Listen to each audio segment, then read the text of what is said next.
What I want to take you through is a journey that ultimately will give you the choice to be Gen Z.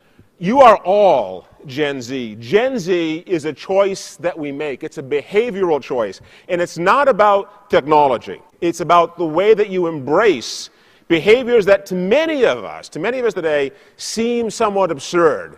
We're trying to make sense of what Gen Z is, what they do, how they do it. And what we see is the technology, but what we don't see is the behavior. And guess what? Technology is easy to predict. We know Moore's Law. We understand how technology is doubling, how it's increasing exponentially. We get all of that. What we don't get is the behavior. What did you want to be at the age of 12? We wanted to be teachers, doctors, lawyers, who knows what, right? This is what we wanted to be at 12.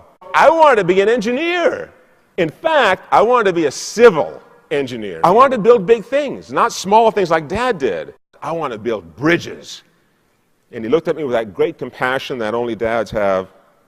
And he said to me, Tom, if you built a bridge, it would be the most beautiful bridge.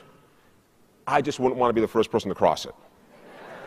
Dean of the school gets up on a tirade. He wants to talk to us about what it means to be an engineer. He says, from now on, when you look at this chair, you will never again, as an engineer, see 4 legs.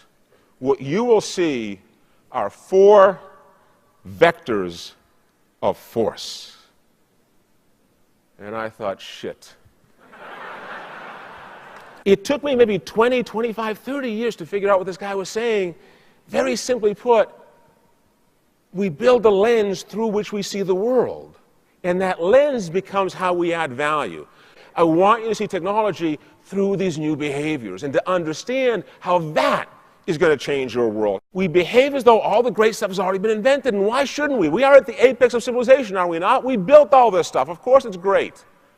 So tell me, in a word, not in a sentence, not in a phrase, use that great lens that you've built over the course of your career, your lifetime. Tell me in one word, what is it that has gotten us to where we are today? What is it that has allowed us to create the world that we today inhabit? Same word also answers this question: how are we going to overcome all the problems, the challenges that face us? Everything from global warming to feeding the world, all of this will be answered by this one word. What is that word? It's connections. This era of hyperconnectivity that we today inhabit, and I use that term very specifically, hyperconnectivity, because we have no idea how connected we're going to be over the course of the next 10 to 20 years. We're just beginning to see a glimpse of this. On a log scale, every decade since 1960, the number of user computing devices has increased by 1 order of magnitude. What if we projected that forward? What would that look like? What would the number of user computing devices look like in the future? So we went from mainframes to PCs to departmental computers, of course, remember those things, to laptops, to our mobile devices today, to the cloud. If we project this out by the year 2100, we will have 10 to the 20th total user computing devices, 100 times as many grains of sand as there are on all the world's beaches. We always have a tough time predicting the future. And the reason we do is because we don't get the fact that hyperconnectivity changes behavior. It changes the way that we think about the world. And what it changes most is this ability to find application for technology in behaviors that did not exist in the past. So this is my son. His behavior is all about being online. He had been online for maybe 23 hours straight. I went up and I said, Adam, for God's sake, go outside, get some sunshine. It's a beautiful day. Play with your friends. They must be outside. And Adam said, no, my friends aren't outside, Dad. He says to me, Dad, he's really upset at this point. He says, Dad, what did you do when you were my age and there were no computers? I'd go out all day, and your grandmother would ring a bell at the end of the day. I'd come home for dinner, and that would be it. That would be my day. He said, oh, so you'd play in the cul-de-sac with your friends? I said, yeah, I'd play in the cul-de-sac with my friends. What about it? Without missing a beat. He says, you know what, Dad? This, pointing to his computer, this is my cul-de-sac. My response? Get the hell outside, get some vitamin D. I don't have a clue. My parents didn't parent this stuff. But to Adam, it's social. He's not isolating himself. This is about being part of a community. It's not about being alone. It's not about doing this in isolation. It's a social activity for him. It's a behavior that he has to adapt to, and here's the key. Because if he wants to be part of that community, he has to adopt the behavior. To Adam, this isn't technology. Technology is what you don't grow up with, right? Technology is what we call it. For Adam, it's just the fiber of the world. It's the way the world works. There's nothing unnatural about this. It's a social exercise that he has to participate in because that's the way that he socializes. This is the way that he connects to the rest of the world. You can avoid the technology all you want, but you can't avoid the behavior. How many of you this morning, before you even got out of bed, checked your mobile device for text, for email, for Facebook? Raise them high, be proud, come on. Look at that. More than half the room. How many of you actually sleep with your mobile device in the same bed? How many? Yeah, there's the 12 single guys in the room right there. Yeah. This is me. This is my persona. This is my behavior, captured in all of its glory. Those things that I want to admit and those things that I don't, they're all part of this. It's why Google's giving it away. It's why Facebook's giving it away. In the age of training behavior, what is the most important commodity? You and me.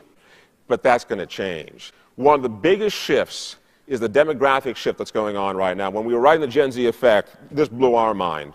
For the entirety of civilization, we've been shaped like a pyramid. All the young folks at the bottom, all the old folks at the top, right? It tapers off because we die off as we get older. It's a pyramid shape. For 5,000 years, that's the way the world has looked. That is changing in about 50 years.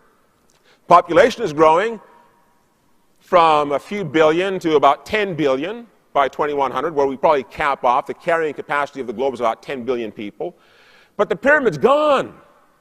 And by 2100, globally, not just US, not just G7, not just developed countries, globally, in every single geography, there is less than 1 percentage point separating every 5-year age band from birth up through age 65. You will have 5 generations working side by side in a single organization. It's not about technology here anymore, because we'll all use the same technology, the same platforms, we'll communicate the same way. It'll purely be about how do you manage that diversity of behavior. It changes the organization, and it changes the way you track behavior. When we worked with the folks at Lowe's, the hardware and home goods store, they told us, and we wrote about this in the book, and we were just astounded, we don't care about your age. Your age doesn't matter. Age is a fallacy, it's a mythology. What we care about is how you behave. And the more touch points we have to understand how you behave, the better off we are. The more we can personalize your experience, the more likely we are to understand who you are and to make sure that we can offer you things that are relevant to you. And this will happen in a heartbeat. And we don't believe it will because for the last 60 years we've been trying to go to the future and we've been pushed back every time we do. Because you can't go from the present to the future. It doesn't work that way. So we've taken this long, circuitous route, right? And our lens says to us, darn it, it takes 60 years to get into the future. It took 60 years to get to tablets and to get to touch-based devices and mobility. And it's going to take another 60 years for us to develop the next generation of technology. No, this very long, arduous journey that you went through, the equivalent of climbing Mount Everest from a technology standpoint, you were customer support for your family, for your friends, right? You were the IT people. No longer. Because suddenly, out of nowhere, here comes your 80-year-old mother or grandmother, and she whips out an iPad. And you think to yourself, damn it, this is not fair. It shouldn't be that easy. Slingshotting is what happens when you finally make it into the future.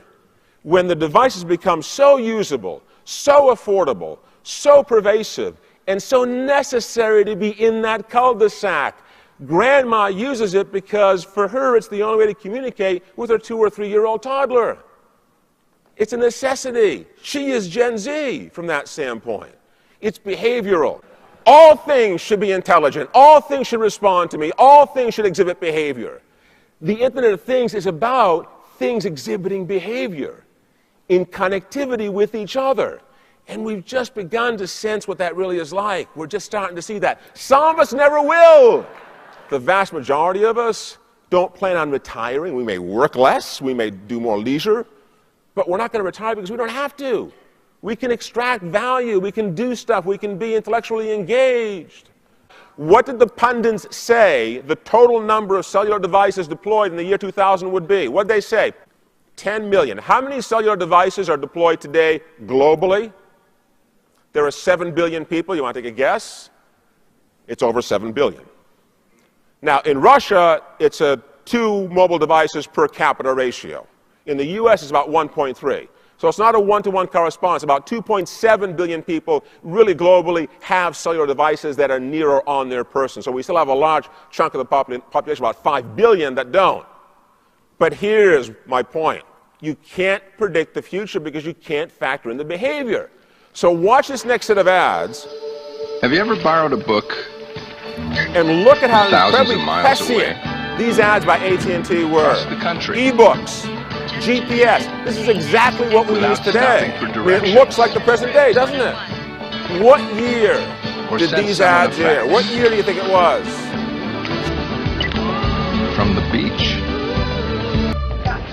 Our card, please. Carried your medical history in your wallet. Medical records, EMR. We're there today. This is actually even a more prescient view than where we are right now. We probably haven't even gotten to that point yet. attended a WebEx. really like what you guys have been doing. Faxing from the beach. When's the last time you faxed from the beach? But we knew what tablets would look like. Have you ever watched Netflix. the movie you wanted to? What year was it? We thought this was the minute you George wanted Jetson to. future. You It will. wasn't that long ago, folks. And It the was company that'll bring it to you, 1993. AT&T. AT&T got the future picture perfect. But they didn't bring a single one of these technologies to market. Not one. This is what the folks at AT&T have told me, because we were told that it would be erosive to our current marketplace. It would threaten our current technologies. The lens of the past, trying to see the future. It never works that way. The patterns of the past are not the patterns of the future. We're pattern matching engines. It's what we do individually, it's what we do as organizations. We get stuck in the past because we develop patterns that we don't want to let go of. So as uncertainty increases, which we all know it is, you've got shorter and shorter durations of time within which to embrace new patterns. It's a tough, tough thing to do. This is the fundamental challenge. How do I embrace a new pattern in ever-decreasing windows of opportunity? Used to be that I had years or decades. I don't have that anymore. And uncertainty is what happens when I take all the rules away. There's no more rules left. We're going through 4 derivatives of innovation. We're going from digitization to datafication. You are living right now the transformation, the digital transformation to datafication. We've moved from the device, and here you see the iPod as the example. First derivative, it's about the device. Second derivative, you add some data to it. Third derivative, you put some experience in it. Fourth derivative, it's all about experience. Datafication is what you are doing. Datafying the world is capturing behavior, using that behavior to understand the consumer and to create experience. That will be the word for the next 2 decades. What does the experience look like? And when it comes to experience, there is infinite capacity to innovate. You can innovate as much as you want. There's no limit to this. Because what you're trading on is the behavior of the customer, the behavior of the market, the behavior of the industry, the behavior of the devices. That's the era that we're entering. Digital transformation is about transforming the industry, the way we look at it, the way we work, the way we live, the way that you define yourselves. You are no longer IT. Don't tell me you want a seat at the table, because guess what? You built the damn table. There is no business without you. The business is the technology. We call it technology because we didn't grow up with it. It is the business. The two are one and the same. And these kids get it. And they will hack the heck out of every system to make it work the way that they want. When we wrote the book, we talked about 2 folks, Shuman Mulamudi, who built with a 3D printer an iPhone case that replaces over $200,000 worth of in-hospital equipment. Just the case alone allows you to hear the low-frequency sounds the heart makes when certain conditions are apparent. He did this when he was 13 years old. What the hell were you doing at 13? This next fellow, Easton LaChapelle, Easton built prosthetic devices that use something along the lines of what you see on my wrist right now that track your muscle movements, which is how I'm controlling some of this presentation. And by doing that, he was able to build a prosthetic for $800 that would otherwise cost over $80,000. Here's the cool thing. Easton gave it away. It's open source. When we talked to Easton and said, why would you give it away? Why wouldn't I? How can I not? I have to give it away. You'll be working with these kids because you'll continue working. Our life expectancy is increasing. Our work life expectancy is increasing. Guess what? In 2100, the two will intersect. You will be working after you're dead. Remember the clip from the Titanic? They see the iceberg? Iceberg, straight ahead. They called in from the crow's nest. Here's what's cool. They did everything right. They did everything right. But the Titanic behaved differently. Their behavior hadn't caught up to the technology. The Titanic had 3 screws, not 2 or 1. And because it had 3 screws, it could pivot. The last thing in the world you want to do is what the chief engineer is going to do in just about a second here. Reverse the engines. No. Oscillate the screws. The thing could pivot on a dime. So despite the fact that the rivets were made out of poor quality slag, despite the fact that there weren't enough lifeboats, despite the fact that the meteorological conditions at the time didn't allow us to see the iceberg quickly enough, despite all of that, they still could have avoided the crisis. Forget it. Don't worry about any of that. All I want you to remember is one thing. I want you to look into the eyes of the first officer. Why isn't she turning? I'll tell you, you fool, why she's not turning, because your behavior hasn't caught up with this technology. Forget that too.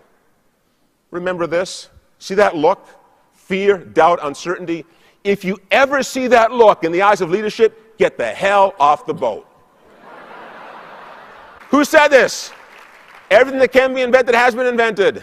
Charles Dewey, Commissioner of the U.S. Patent and Trademark Office. You want to guess when? 1899. We don't believe it, but we behave it.